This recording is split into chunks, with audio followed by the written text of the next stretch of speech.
श्री शिवाय नमस्तुभ्यम महाराज। जैसा कि आप सभी जानते हैं कि मकर संक्रांति का त्यौहार कुछ ही दिनों में आने वाला है और महाराज इस बार सबसे बड़ा भ्रम यह बना हुआ है कि इस बार मकर संक्रांति का त्यौहार 14 जनवरी को मनाया जाए या फिर 15 जनवरी को। इसी के साथ महाराज मकर संक्रांति पर आप सभी अच्छी तरह से जानते हैं कि दान करने का कितना बड़ा महत्व होता है और मकर संक्रांति पर खिचड़ी का दान किए बिना मकर संक्रांति का जो दान होता है वह अधूरा माना जाता है। लेकिन महाराज इस वर्ष साल 2026 में 14 जनवरी को मकर संक्रांति के साथ साथ छठीला एकादशी भी पड़ रही है। और महाराज आप ये तो जानते ही हैं कि एकादशी के दिन शास्त्रों में चावल को खाना या पकाना या फिर दान करना सख्त मना किया गया है। भक्तों, हम चावल की बात इसीलिए कर रहे हैं क्योंकि मकर संक्रांति पर जो खिचड़ी बनाई जाती है वह चावल से और मूंग की दाल या फिर उड़द की दाल को मिला करके बनाई जाती है। तो महाराज ऐसे में मकर संक्रांति पर खिचड़ी के स्थान पर कौन सा दान किया जाए जिससे कि हमें कई गुना अधिक दान का पूर्ण फल प्राप्त हो। साथ ही इस दिन खिचड़ी का दान किया जा सकता है या नहीं यह भी हम जानेंगे और साथ ही उन 14 वस्तुओं के बारे में भी जानेंगे जो विशेष रूप से शास्त्रों में मकर संक्रांति के दिन दान करने के लिए विशेष महत्व रखती है। तो महाराज ये सभी महत्वपूर्ण जानकारी जानने के लिए वीडियो में अंत तक बने रहिए और आप ये वीडियो भारत के किस राज्य से या किस शहर से देख रहे हैं ये कमेंट बॉक्स में जरूर बताएं।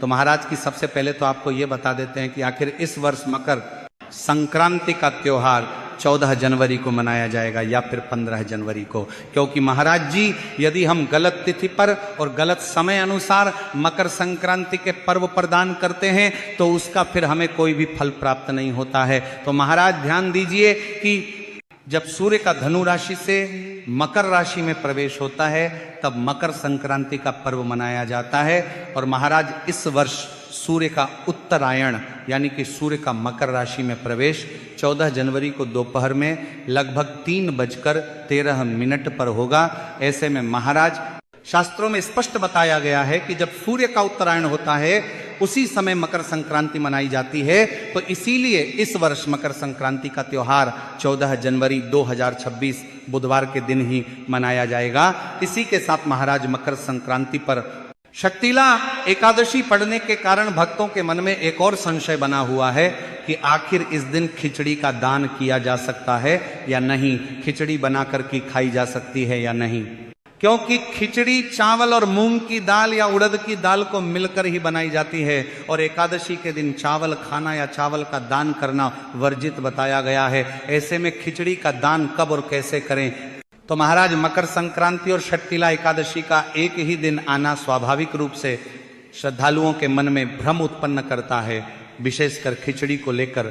मकर संक्रांति पर खिचड़ी का दान और सेवन उत्तर भारत की एक प्रचलित परंपरा है, जबकि एकादशी के दिन शास्त्रों में चावल तथा अन्न के सेवन और दान को वर्जित बताया गया है। ऐसे में यह समझना आवश्यक है कि शास्त्र किस नियम को प्रधान मानते हैं और साधारण गृहस्थ को क्या करना चाहिए। तो महाराज धर्मशास्त्रों में यह सिद्धांत स्पष्ट रूप से बताया गया है कि जहां व्रत की तिथि होती है वहां उसी तिथि का नियम सर्वोपरि माना जाता है।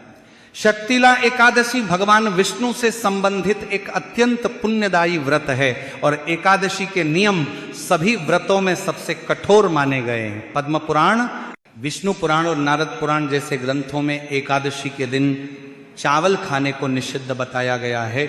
इसका कारण यह माना गया है कि चावल में उस दिन पाप तत्व का वास होता है, इसीलिए न केवल सेवन बल्कि चावल का दान भी वर्जित होता है। अब महाराज क्योंकि खिचड़ी चावल और दाल को मिलाकर बनाई जाती है इसलिए शक्तिला एकादशी के दिन न तो खिचड़ी का दान करना शास्त्र सम्मत माना जाता है और न ही खिचड़ी का सेवन करना उचित होता है, भले ही वह दिन मकर संक्रांति जैसा बड़ा पर्व क्यों न हो। और वह उचित एकादशी के नियमों का उल्लंघन नहीं करना चाहिए। शास्त्र यही कहते हैं कि संक्रांति का पुण्य तभी फलदायी होता है जब वह व्रत नियमों के भीतर रहकर किया जाए। अब महाराज इसका यह अर्थ नहीं है कि मकर संक्रांति का महत्व उस दिन समाप्त हो जाता है। मकर संक्रांति पर भी प्रातःकाल स्नान, सूर्य को अर्घ्य, गुड़ और तिल से संबंधित दान, वस्त्र, कंबल, फल और दक्षिणा का दान पूर्ण रूप से किया जा सकता है।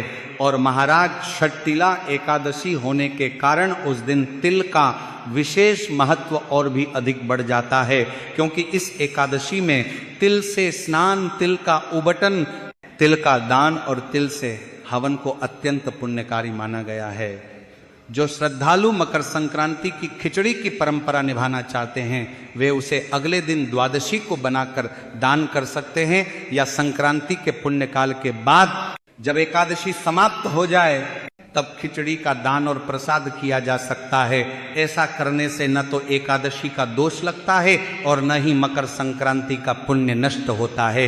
तो महाराज आपको मकर संक्रांति और एकादशी एक साथ पड़ने के कारण इस दिन खिचड़ी का दान और सेवन नहीं करना चाहिए। एकादशी के नियमों का पालन करते हुए तिल, गुड़, फल और अन्य सात्विक वस्तुओं का दान करना ही शास्त्र सम्मत और पुण्यदायी माना गया है। ऐसा करने से भगवान सूर्य और भगवान विष्णु दोनों की कृपा प्राप्त होती है और व्रत तथा पर्व दोनों का पूर्ण फल मिलता है।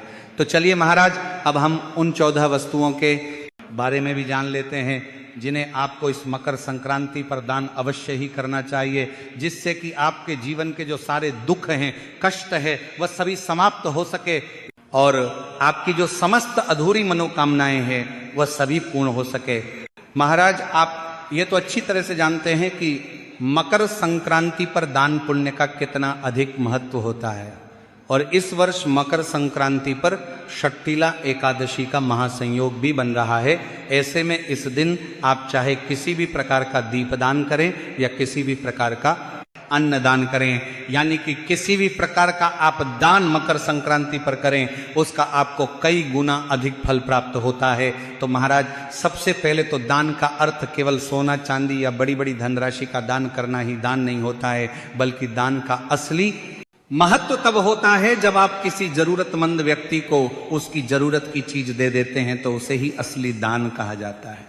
तो महाराज आप सभी अभी देख सकते हैं कि बहुत अधिक ठंड बढ़ने लगी है, और महाराज आप सभी के आसपास भी किसी सड़क के किनारे या फिर किसी खुले मैदान में या फिर किसी स्टेशन पर, कुछ लोग खुले में ही रहते हैं, चाहे फिर वह सड़क किनारे रहे, स्टेशन पर रहें, खुले मैदान में रहें। और महाराज इन लोगों के पास ठंड से बचाव के लिए बहुत अधिक कपड़े या फिर साधन नहीं होते हैं। तो महाराज सबसे पहले तो यदि आप दान कर सके तो किसी जरूरतमंद को, यदि उस व्यक्ति को ठंड से बचाव के लिए स्वेटर या शॉल या फिर उसे किसी कंबल की जरूरत है तो वह चीज आप उसे दान कर सकते हैं। महाराज हम आपसे ये नहीं कह रहे कि आप ये सभी सामान का दान उस व्यक्ति को करें।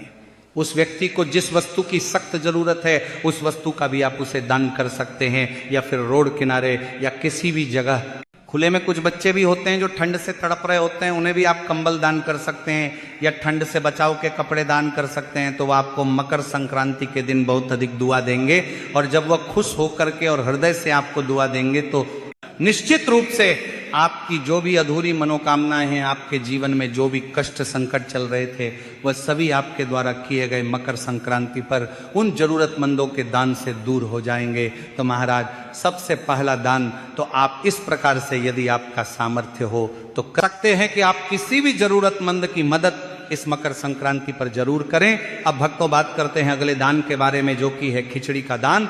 अब महाराज आप कहेंगे कि गुरुजी अभी तो आपने कहा कि मकर संक्रांति के दिन एकादशी होने के कारण खिचड़ी का दान नहीं होगा। तो महाराज ध्यान दीजिए कि 14 जनवरी को एकादशी की तिथि शाम को 5:53 पर समाप्त होंगी। ऐसे में आप इस समय के बाद खिचड़ी को अपने घर बनाकर खा भी सकते हैं और खिचड़ी का दान भी कर सकते हैं, जिससे कि आपके ऊपर एकादशी का कोई दोष भी नहीं लगेगा और मकर संक्रांति का दान का फल भी आपको प्राप्त होगा। तो महाराज खिचड़ी का दान आपको ऐसे देना चाहिए। सबसे पहली चीज आप ये समझो कि खिचड़ी बनती किससे है। खिचड़ी बनती है चावल से और दाल से। अब महाराज यहाँ पर आपको दाल तो काली काली उड़द की दाल लेनी चाहिए, पर अगर काली उड़द की दाल नहीं भी है तो मूंग की दाल आप लोग ले सकते हो। सबसे महत्वपूर्ण जो दान माना जाता है वो इस दिन खिचड़ी का ही दान माना जाता है। तो आपको खिचड़ी बना करके दान नहीं करनी है।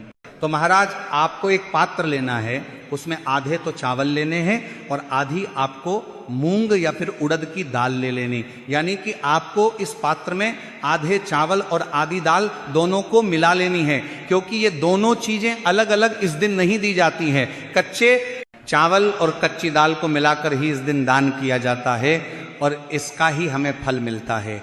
अब भक्तों, ये दान आप चाहो किसी ज़रूरतमंद व्यक्ति को दे सकते हो या तो मंदिर में जाकर पंडित जन को दे सकते हो, इसमें कोई दिक्कत नहीं है। उस दान का आपको फल जरूर मिलता है। इस दिन खिचड़ी का दान विशेष और महत्वपूर्ण यहाँ पर माना जाता है। बस ध्यान रखना कि एकादशी समाप्त होने के बाद ही आपको यह दान करना है, क्योंकि एकादशी पर चावल को खाना या दान करना दोष युक्त माना जाता है। अब महाराज इसके बाद जो दान आता है वह है तिल और गुड़ का दान। तो महाराज आप सभी के यहाँ भी मकर संक्रांति के दिन गुड़ या तिल से बनी मिठाई या फिर इसके लड्डू जरूर ही बनाते होंगे। तो महाराज आप इस दिन गुड़ और तिल के कुछ लड्डू किसी जरूरतमंद व्यक्ति को या फिर किसी पंडित जी को यदि आप किसी हरा दान करते हैं मकर संक्रांति के दिन, और महाराज दान ऐसे व्यक्ति को करें जिसे भोजन की सख्त जरूरत है, जो भूखा हो, यदि उसे दान करेंगे तो आपको कई गुना अधिक फलों की प्राप्ति होगी। तो महाराज इस दिन तिल और गुड़ का दान भी बहुत अधिक महत्व रखता है और इससे आपको भगवान सूर्य का आशीर्वाद भी प्राप्त होगा, जिससे कि आपका भाग्य हमेशा चमकता रहेगा।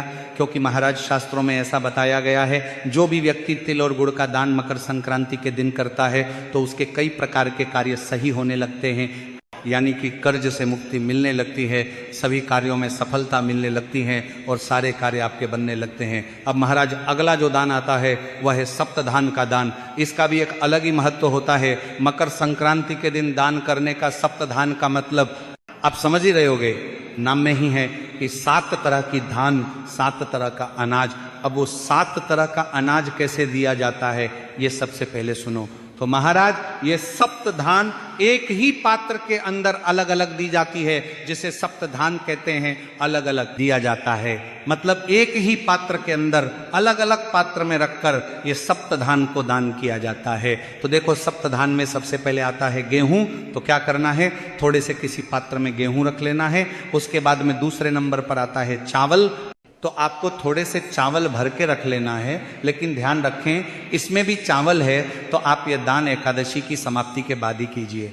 इसके बाद तीसरे नंबर पर आती है जौ। तो जौ जो है आप लोगों को एक पात्र में भर कर रख लेना है। उसके बाद में आती है चौथे नंबर की चीज काली उड़द। ये दाल होती है तो इसे भी आपको थोड़ी सी लेना है। यदि काली उड़द की दाल ना हो तो आप इसकी जगह पर मसूर की दाल भी ले सकते हो या हरे मूंग की दाल भी ले सकते हो, कोई भी एक दाल आपको लेना है। तो 4 चीजें हो गई है। उसके बाद में 5वीं जो अनाज है वो है चना है। तो महाराज आप चने की दाल ले लो या चना ले लो, जो आपको मिल जाए। चना आप लोगों को जो है 5वें नंबर पर एक पात्र में भर कर रख लेना है। उसके बाद में 6वें नंबर की चीज आती है सोयाबीन है। सोयाबीन आपने देखी होगी, तो सोयाबीन भी आप लोगों को एक पात्र में भर कर रख लेना है। और महाराज 7वें नंबर पर आता है बाजरा है। तो 7वें नंबर पर बाजरा लेकर आप लोग जो है ये 7 धान को अलग अलग एक पन्नी में बांधकर एक साथ नहीं मिलाना है। इनको ये 7 चीजें अलग अलग रखकर आपको एक साथ किसी को दान कर देनी है।